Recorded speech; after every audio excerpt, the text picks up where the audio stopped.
म तपाईलाई एकदम इन्ट्रेस्टिङ क्वेसन सोध्छु, सोधेर जवाफ दिनुस्। अप्सन 1 तपाईलाई 10 करोड क्यास दिन्छु।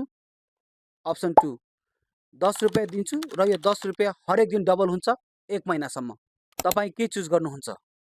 मेजोरिटी मान्छेहरू 10 करोड इन्स्ट्यान्टली भन्छन्, किनकि 10 करोड त ठुलो अमाउन्ट हो। तर अब हामी यसलाई ब्रेकडाउन गरेर हेरौँ। डे 1 मा 10 रुपैयाँ, डे 2 मा 20 रुपैयाँ, डे 3 मा 40 रुपैयाँ, डे 10 सम्म पुग्दा यो 10 रुपैयाँ अलरेडी 5000 प्लस भइसकेको हुन्छ पनि। डे 20 सम्म पुग्दा यही अमाउन्ट 5 लाख क्रस गरिसकेको हुन्छ। अब म्याजिक सुरु हुन्छ लास्टको 10 डेजमा।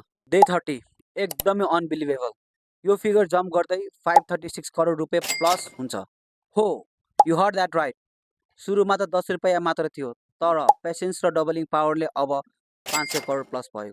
यो सिर्फ पैसाको कुरो होइन, लाइफमा पनि एप्लिकेबल छ। सिकाइ, ह्याबिट्स, स्मल इन्भेस्टमेन्ट्स, हार्डवर्क। सुरुमा सानो लाग्छ, तर लङ रनमा अनइमेजिनेबल ग्रोथ दिन्छ। अब तपाईहरू के चुज गर्नुहुन्छ? 10 करोड और 10 रुपैयाँ डेली डबलिङ फर 30 डेज? कमेन्टमा एन्सर गर्नुहोला र सेयर पनि।